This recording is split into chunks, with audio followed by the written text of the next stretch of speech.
Assalamualaikum warahmatullahi wabarakatuh. Hai.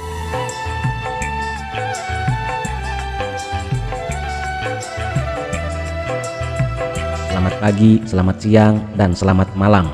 Yang baru menemukan channel ini, saya ucapkan selamat datang. Semoga kita semua selalu dalam lindungan Tuhan.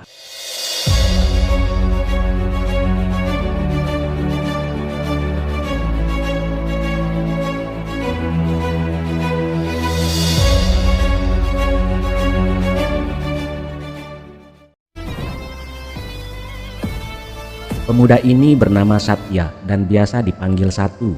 Dia merupakan sosok pemuda pengangguran di kota itu. Ayah Satu yang bernama Narayan juga seorang pengacara alias pengangguran banyak acara. Untuk memenuhi kebutuhan sehari-hari, ibu Satu yang bernama Diwali membuka kursus menari di sana.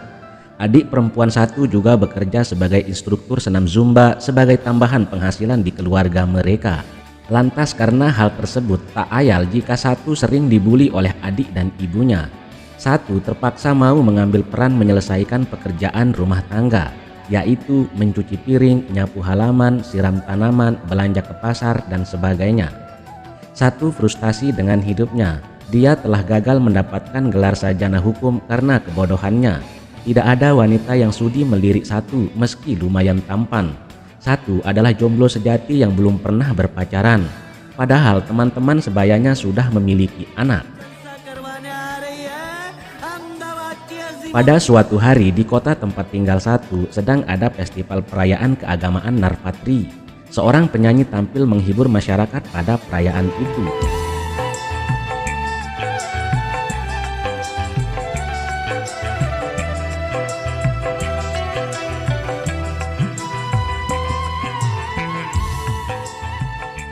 Wanita cantik nan jelita ini bernama Badia. Melihat kecantikan Badia, Satu langsung jatuh cinta pada pandangan pertama.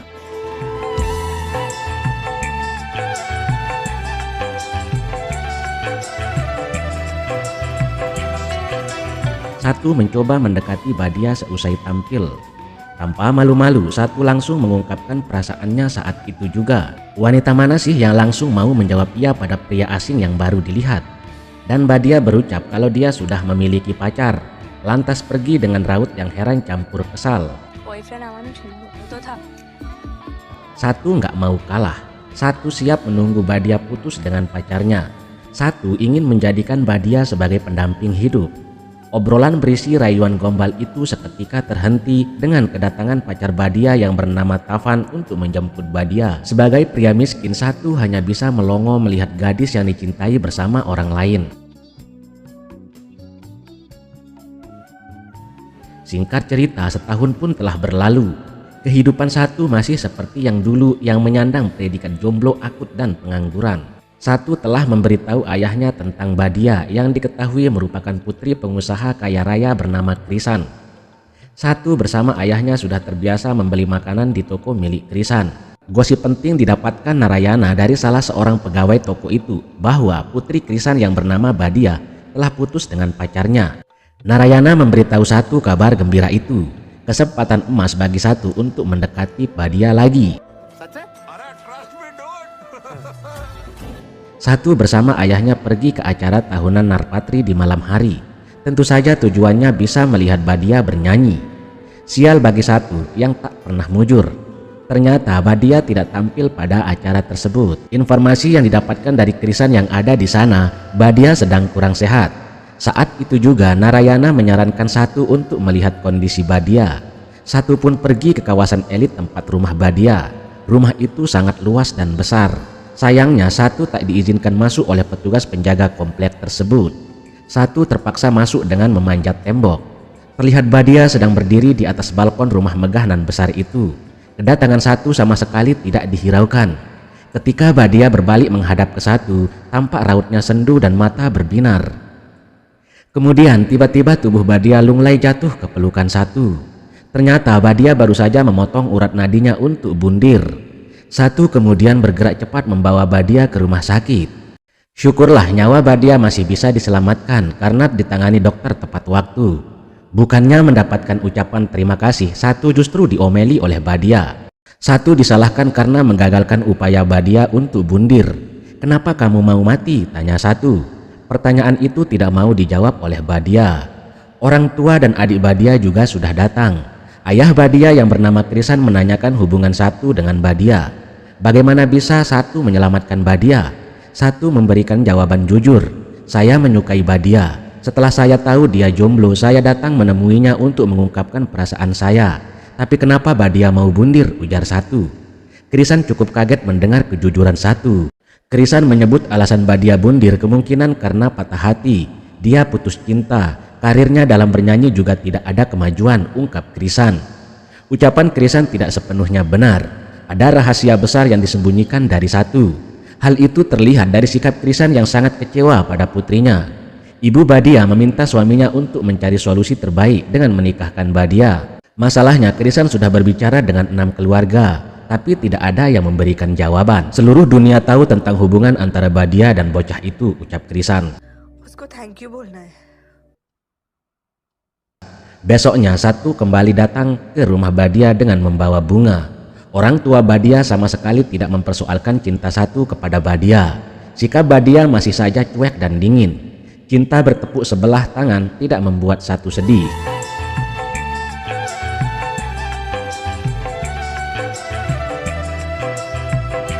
Dia menyadari siapa dirinya. Satu hanya bisa bermimpi makan romantis dan naik perahu bersama Badia. Satu masih tidur mendengkur memimpikan Badia di pagi hari. Orang tua Badia tiba-tiba datang, sampai-sampai satu juga menganggap itu hanya mimpi. Hal yang lebih mengejutkan, tujuan orang tua Badia datang untuk menawarkan putri mereka untuk menjadi istri satu. Betapa bahagianya satu mendengar itu. Pertanyaannya, bagaimana mungkin dirinya yang miskin dan pengangguran dipilih menjadi suami Badia? Lantas Krisan memberi jawaban yang meyakinkan. "Kamu sudah menyelamatkan nyawa Badia, anakku. Kamu juga mencintainya, itu sudah cukup. Saya tidak mempermasalahkan kamu pengangguran. Saya memiliki toko terbesar di kota ini yang bisa kamu bantu kelola," ucap Krisan. Satu bersama keluarganya seperti menerima rezeki nomplok di hari itu. Sikap berbeda ditunjukkan Badia. Rupanya lamaran yang dilakukan orang tuanya tanpa sepengetahuan Badia. Tentu saja Badia menolak keras untuk dinikahkan dengan satu. Krisan tetap ngotot dengan keputusannya. Sejak kecil Badia terlalu dibebaskan dan menjalani hidup sesuai keinginannya. Tapi hasilnya mengecewakan. Krisan mengancam akan bundir jika Badia menolak menikah. Badia tidak bisa berbuat apa-apa kecuali setuju. Pertemuan keluarga untuk membicarakan pernikahan pun berlangsung. Satu bisa melihat wajah Badia yang murung. Satu meminta waktu bicara 4 mata. Badia berkata jujur jika dirinya bersedia menikah dengan satu karena tidak ingin menentang keputusan ayahnya. Satu tersenyum mendengar itu. Acara pernikahan Satya alias Satu dan Badia dilangsungkan dengan meriah.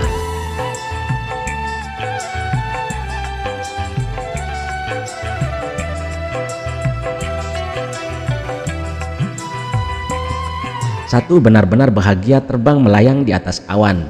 Senyuman Satu selalu merekah. Beda dengan Badia, rasa hampa di wajah Badia berbalut tanpa senyuman. Setelah prosesi pernikahan selesai, Badia dibawa pulang ke rumah Satu. Badia disambut hangat oleh keluarga barunya. Karena Badia merasa lelah, lantas ia mengajak Satu untuk tidur. Namun sikap Badia mengagetkan Satu. Badia membelakangi suaminya sendiri. Satu mencoba mencairkan suasana. "Saya sangat bahagia. Impian saya bisa menjadi kenyataan, bisa menikahimu. Jujur saya masih perjaka. Dan ini adalah hadiah untuk istri saya," ucap Satu. Badia tidak merespon. Badia lebih memilih pura-pura tidur nyenyak. Satu mencoba memahami, mungkin istrinya sedang kelelahan. Satu pun terpaksa ikut memejamkan mata dan bermesraan dengan Badia hanya lewat mimpi. Tidur indah Satu dirusak oleh Badia yang tidak bisa tidur nyenyak. Badia merasa sangat terganggu karena Satu tidur mendengkur alias ngorok. Di malam pertama mereka itu, Badia meminta pisah tempat tidur. Dengan terpaksa, Satu tidur di lantai bawah.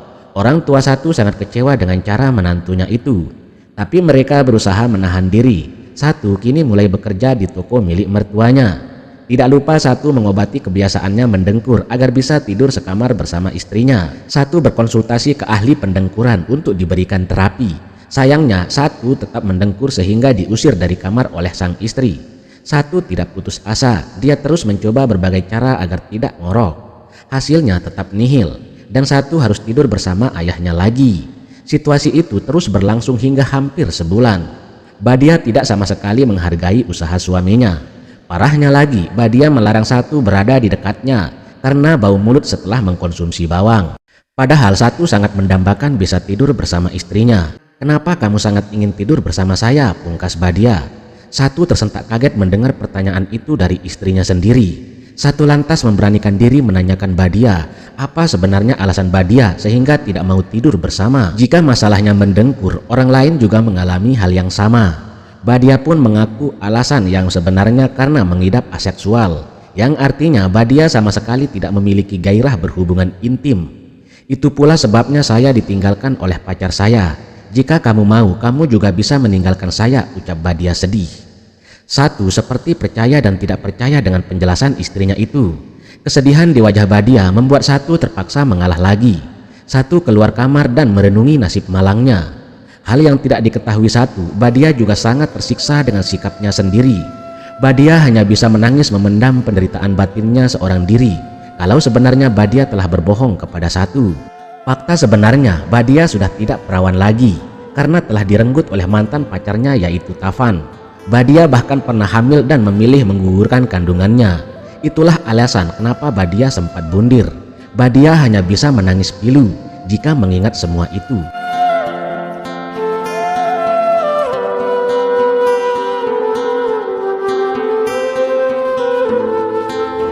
Keesokan harinya, Satu stres dengan masalah rumah tangga yang dia alami. Satu terlihat marah-marah terhadap salah seorang pelanggan toko yang banyak omong. Satu dibuat semakin kesal mendengar dirinya hanya dianggap sebagai pegawai baru oleh Krisan sang mertua. Satu merasa telah dibohongi dan ditipu. Seharusnya Krisan memberitahu sejak awal jika Badia seorang aseksual. Meski Satu memiliki cinta yang besar untuk Badia, tapi Satu juga butuh dipenuhi haknya sebagai suami. Krisan memastikan Badia telah berbohong, tidak memiliki hasrat. Sebagai ayah, Krisan sangat mengetahui putrinya. Itu hanya alasan Badia saja agar tidak diajak berhubungan. Jika seseorang pernah berniat ingin bundir, itu artinya dia memiliki beban mental yang tidak bisa dibayangkan siapapun. Sebagai suami, seharusnya kamu menghiburnya. Sedikit demi sedikit semuanya pasti akan baik-baik saja, ungkap Krisan. Nasihat itu ada benarnya juga. Satu berusaha mengerti. Dia pulang dengan wajah ceria. Sekuntum bunga diberikan untuk istrinya sebagai tanda pernikahan mereka telah berusia sebulan. Senyum mereka terlihat di raut wajah cantik Badia. Begitu pula dengan Satu. Meski sebenarnya hati Satu tersiksa. Satu menawarkan diri bisa dianggap sebagai teman oleh istrinya. Badia pun setuju. Mereka pergi ke pesta acara ulang tahun calon adik ipar Badia yang bernama Diraj. Masalahnya mantan pacar Badia yang bernama Tavan juga akan hadir di sana. Mengingat Diraj juga merupakan sahabat dari Tapan. Mendengar nama itu seketika Badia panik. Melihat hal itu, Satu mengajak Badia pergi dari sana. Mereka memilih makan di tempat lain. Inilah yang pertama kali Satu makan romantis bersama sang istri. Satu terlihat sedih dan haru karena apa yang terjadi saat ini persis seperti dalam mimpinya. Badia tersenyum mendengar itu. Satu lagi-lagi meminta agar Badia berkenan mewujudkan mimpinya yang lain, yaitu naik perahu di danau. Badia pun mengabulkan itu.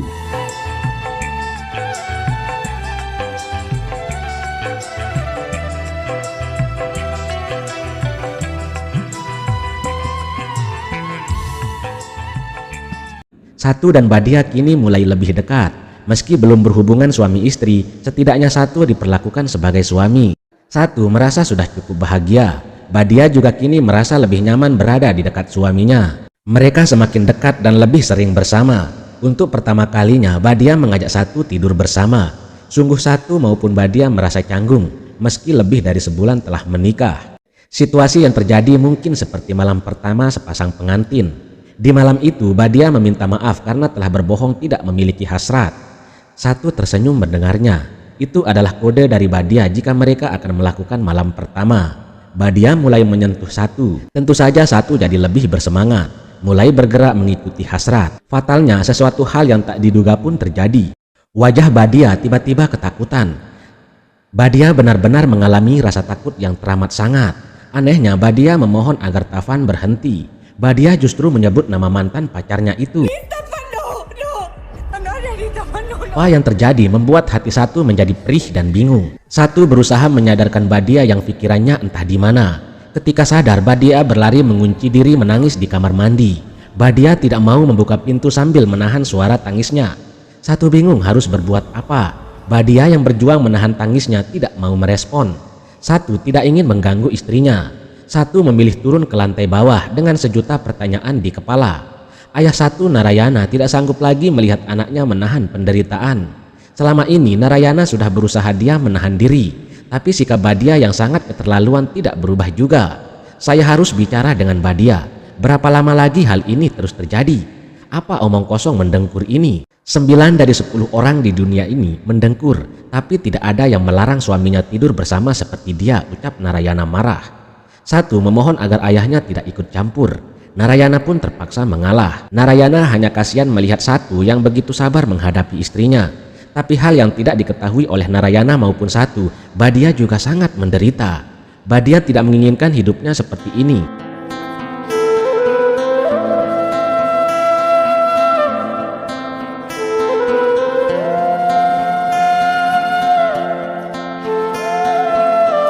Suatu hari Satu disuruh bibinya yang baru datang dari luar kota memanggil Badia. Bibinya ini ingin menanyakan apa sebenarnya yang terjadi pada hubungan mereka. Tapi Badia menolak untuk turun. Badia mengaku belum siap mengatakan kebenaran kepada siapapun. Satu tidak memaksakan istrinya. Satu hanya bisa bersabar menanggung luka, duka dan siksa batin menjadi suami Badia. Satu juga manusia biasa yang memiliki hati. Satu pun menangis sesenggukan. Badia juga meneteskan air mata karena menyadari suaminya sangat menderita.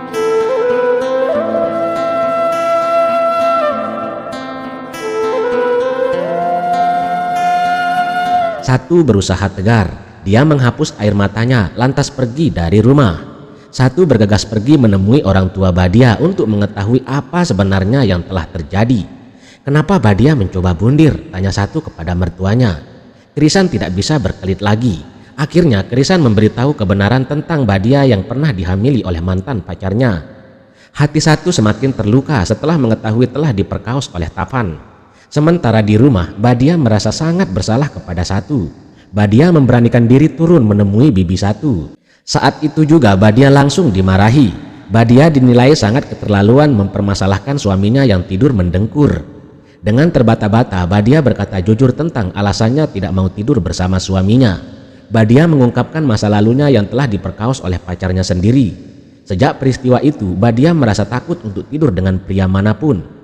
Bahkan saya merasa takut untuk makan dan minum di dekat mereka, ucap Badia sambil menangis. Pengakuan itu benar-benar tidak mudah untuk bisa diungkapkan. Tapi setelah melakukannya, Badia merasa setengah beban batinnya berkurang. Dada Badia terasa lebih plong setelah sekian lama tersiksa memendam masa lalunya.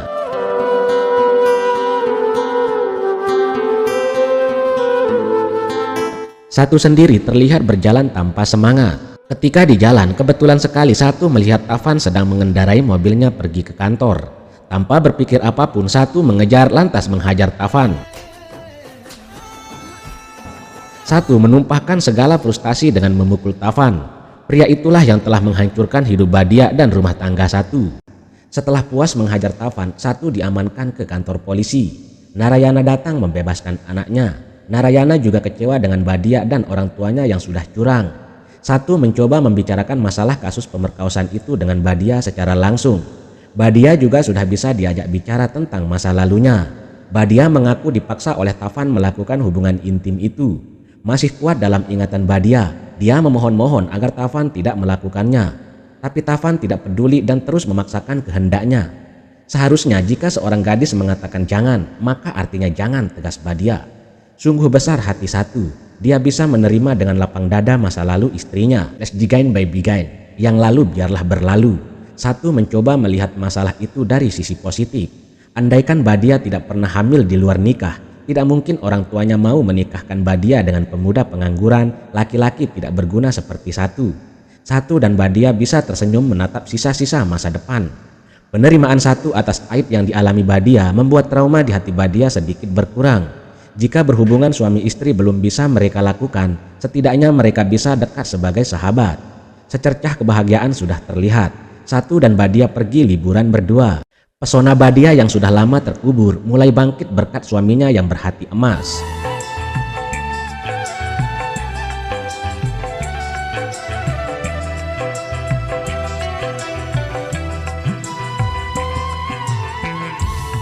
Suasana saat itu sangat mendukung untuk berhubungan suami istri.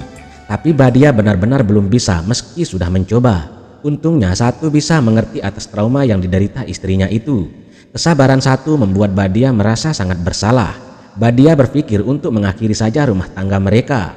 Hal yang dikhawatirkan Badia, traumanya mungkin tidak akan pernah bisa disembuhkan. Badia tidak sanggup jika harus terus membuat Satu kecewa. Satu menatap dalam wajah istrinya. Satu berjanji tidak akan pernah menuntut haknya sebagai suami. Bisa memegang tangan Badia saja sudah cukup bagi Satu. Satu tidak akan meminta lebih. Sikap yang ditunjukkan Satu hanya untuk mempertahankan mahligai rumah tangganya. Hingga kembali ke rumah, Satu terus berpikir cara mengobati trauma istrinya. Ibu Satu yang bernama Diwali sangat kasihan melihat anaknya merenung seorang diri di malam hari. Hati ibu mana yang tidak perih melihat nasib anaknya seperti Satu. Hati Diwali getir menyaksikan sendiri perjuangan dan pengorbanan Satu untuk istrinya. Diwali begitu bangga dengan kesabaran Satu.